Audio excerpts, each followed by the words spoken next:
Hello and welcome back to the Wrestling Group. I'm your host Ryan, and today we're going to be taking a look at John Cena and his career at Wrestlemania.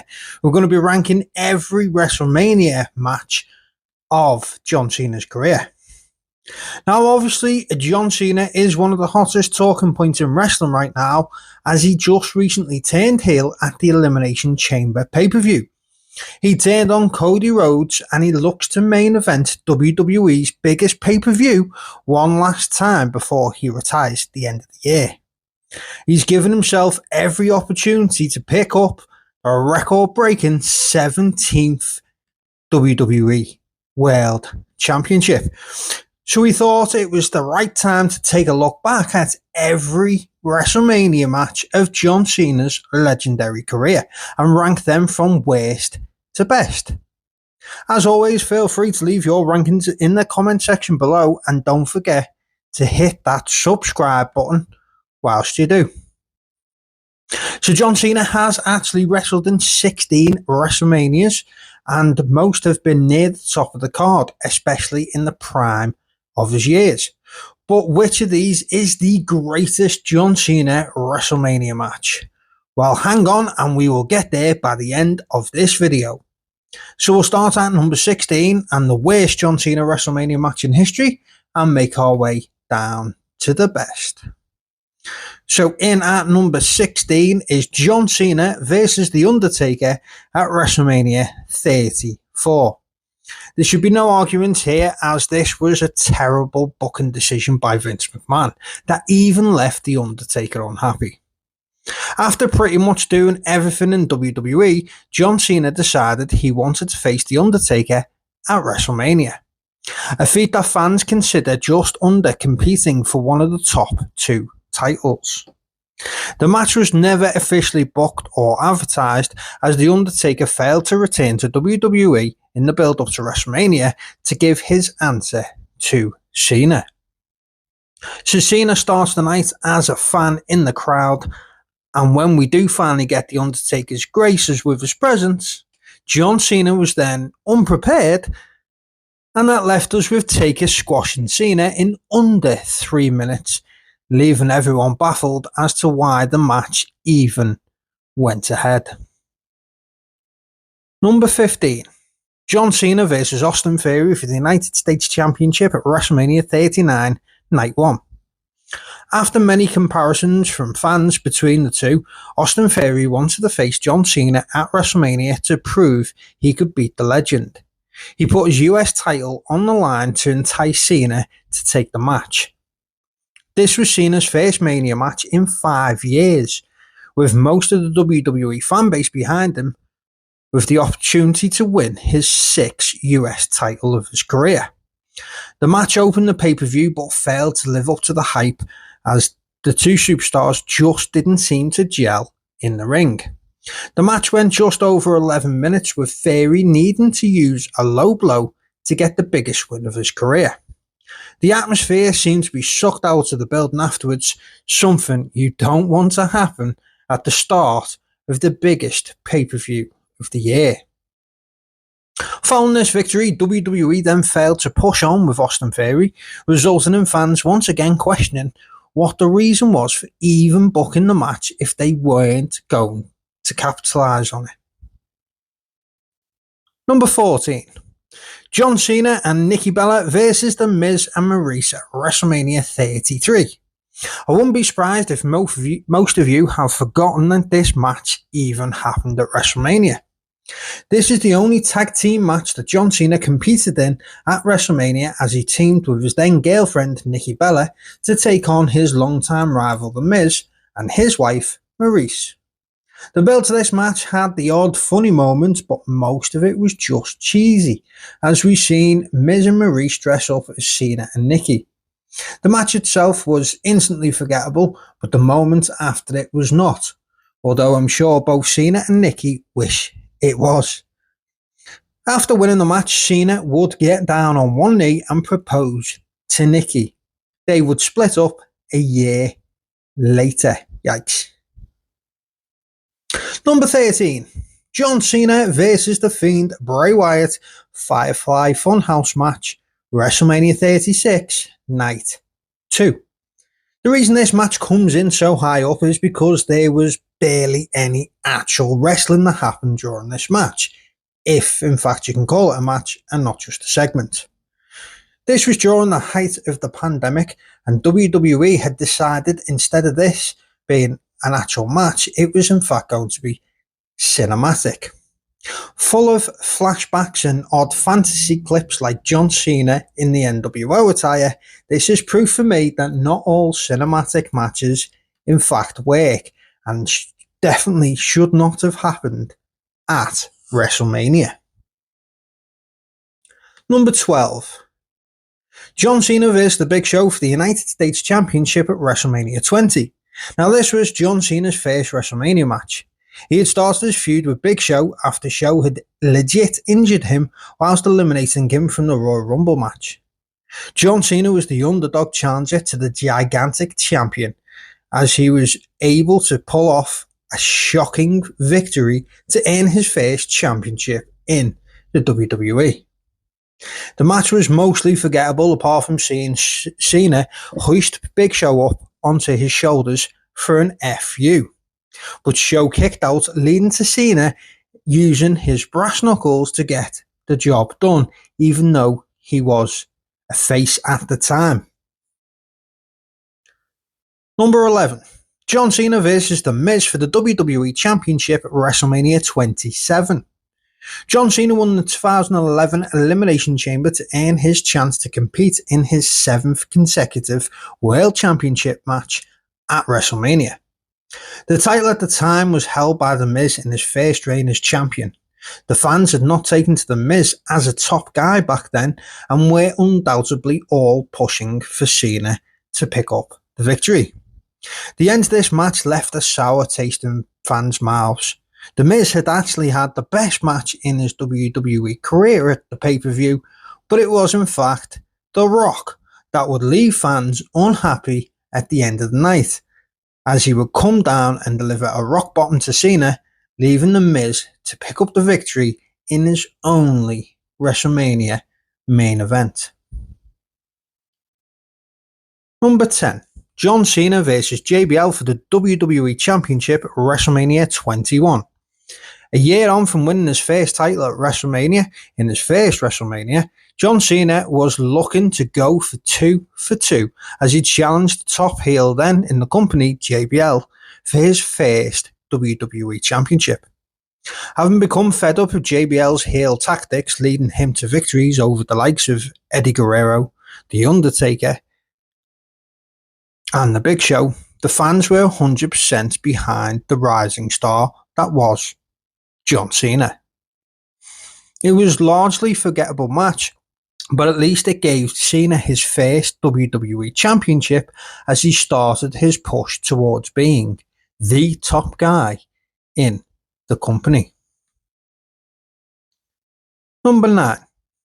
John Cena versus Edge versus The Big Show for the World Heavyweight Championship at WrestleMania 25.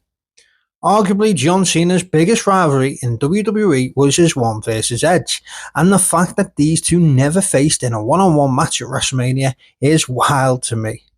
The closest we got to this was this match, which also featured The Big Show for some reason. Now, I understand that the storyline booking of it going in, but I just feel that the match would have been a lot better without Big Show being involved.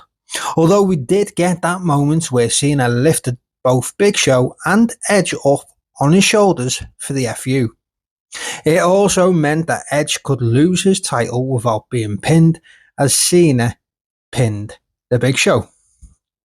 Which is literally the only real reason that I can think to have Show in the match at all. I just feel that this match in fact robbed us of Cena vs Edge in a singles match at WrestleMania, and that's why it comes in at number 9. So in at number 8, John Cena versus Bray Wyatt at WrestleMania 30. This was the first match between the two at WrestleMania and is undoubtedly the better of the two. The build-up was so much better as Bray was fully into his cult leader Wyatt family gimmick at the time, which in my opinion is the very best version of Bray.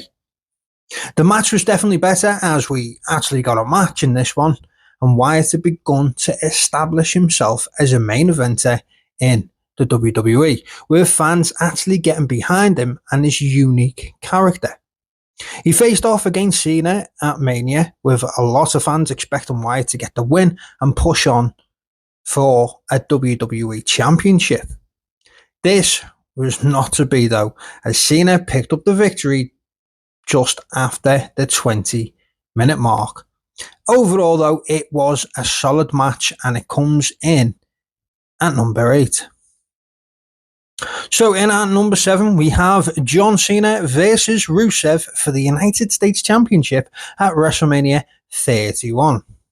Now, the undefeated run of Rusev was under threat as he came face to face with John Cena. After defeating Cena at Fastlane, the rematch was set for WrestleMania, giving Rusev the biggest match and opportunity of his career at his first WrestleMania. Rusev showed that he could in fact tangle with some of WWE's top stars as he put in an impressive showing, but unfortunately was unable to get the job done as Big Match John came out on top, winning his 5th US Championship of his career via an attitude adjustment. What a way to get your first loss, by the way, at WrestleMania to John Cena. Rusev, though, would never get that main event push in WWE before eventually being released. In at number 6 sees John Cena versus The Rock for the WWE Championship at WrestleMania 29. Now, this was the rematch from the year before between the two of the biggest stars the WWE had ever seen. This time, though, it would be for the WWE Championship. The Rock had returned to the company and defeated CM Punk at the Royal Rumble to once again hold the WWE title. The same night, John Cena won his 2nd Rumble match of his career, and the rematch was set. This match, though, didn't live up to the hype of the first, with a lot of fans unhappy that CM Punk, in fact, did not get a chance to main event WrestleMania after such a great run as WWE Champion. Cena would, in fact, pick up the win this time and once again hold the top title in the WWE. So in at number 5, John Cena versus Randy Orton versus Triple H, WWE Championship at WrestleMania 24. Like Edge, the fact that we never got a singles match between Orton and Cena at WrestleMania either is, to be honest, shocking. Instead, though, we got a pretty decent triple threat match that included Triple H. The build up to this wasn't great, to be honest, as Cena won the 2008 Royal Rumble match, but had his chance at No Way Out instead of WrestleMania. And Orton retained the title via disqualification. Triple H, though, won the Elimination Chamber match, earning him an opportunity to challenge at Mania. In the coming weeks, we saw Cena added to this match, once again getting a chance to dethrone long-term rival Randy Orton. This was a really enjoyable match with plenty of big spots, and Triple H, in the end, would land the pedigree on Cena, with Orton then covering to get the cheap win and retain his title. This was actually John Cena's first WrestleMania loss.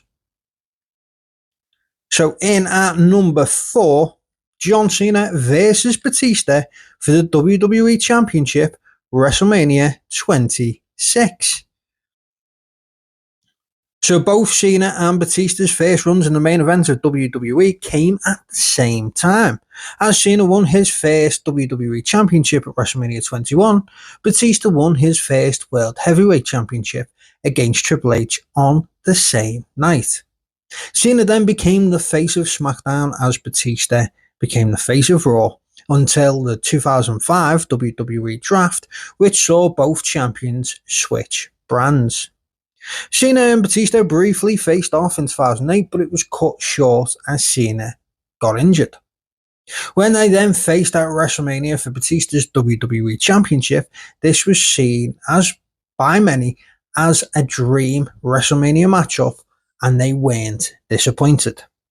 Cena was fighting from his favourite position as the underdog for most of the match as Batista asserted his dominance before Cena sprung a great comeback and would defeat the Animal by submission to become WWE Champion and pick up his 6th WrestleMania victory. So in at number 3, and it's John Cena versus The Rock at WrestleMania 28. After The Rock cost Cena his match at WrestleMania 27 against The Miz for the WWE Championship, the blockbuster match was announced the next night on Raw. This was the first time in history that a match was announced a year in advance. This was the chance to give fans the biggest match possible, as they once had with The Rock versus Hogan years prior. The match itself was pretty solid, but it was more about the moment than the actual match itself. The reason why this is not in my top 2 is because at 30 minutes, I think this match went a little longer than it needed to and did actually expose The Rock's ring rust towards the end. It could have ended a good 5 minutes earlier and probably would have crept into my top 2. Still, it makes the top 3, and undoubtedly, if this was a moments list instead of an in-ring match list, this would have come first. So in at number 2, John Cena versus Triple H for the WWE Championship at WrestleMania 22. Now, John Cena was well on his way to becoming the face of WWE by the time that WrestleMania 22 rocked around, but there were 2 things he needed to do. Beat the game Triple H, who had been one of the top guys for years, and also main event WrestleMania. The year before, he had won the WWE Championship against JBL, but Batista versus Triple H would take the top billing on the night. This would undoubtedly be Cena's biggest match of his career to date, and funny enough, this was actually the first time that WWE fans had started to boo Cena, and even cheer for the top heel at the time, Triple H. As expected, these two put on a great main event, which saw John Cena pick up his biggest win of his career at the time by making Triple H tap out and giving Cena a 3-0 record at the biggest show of the year. So in at number 1, and the greatest match of John Cena at WrestleMania, is John Cena versus Shawn Michaels for the WWE Championship at WrestleMania 23. It's no surprise that John Cena's match against Mr. WrestleMania, Shawn Michaels, tops this list. One of the greatest in-ring performers, HBK always seemed to crank it up another notch when it came to the grandest stage of them all. Now, most will actually forget these two were tag team champions together at the time of the match, but considering this match was never originally supposed to happen at WrestleMania 23, and instead it was meant to be a rematch of Cena versus Triple H, it just goes to show, on the odd occasion, that booking changes can sometimes work out better, albeit that it changed due to an injury to the game, but having Shawn Michaels as your backup plan isn't a bad option, eh? This was a brilliant match where Cena would once again pick up the victory and assert his dominance in the WWE. He picked up another victory via submission and would also lead into Cena versus Shawn Michaels in the instant classic hour-long match on Monday Night Raw. So there you have it. Every John Cena match ranked from the very worst to the very best. Do you agree with our order? Let me know in the comment section below. Maybe even drop us a suggestion of who else's WrestleMania matches you'd like to see ranked from worst to best. So don't forget, as always, to subscribe to the wrestling group today.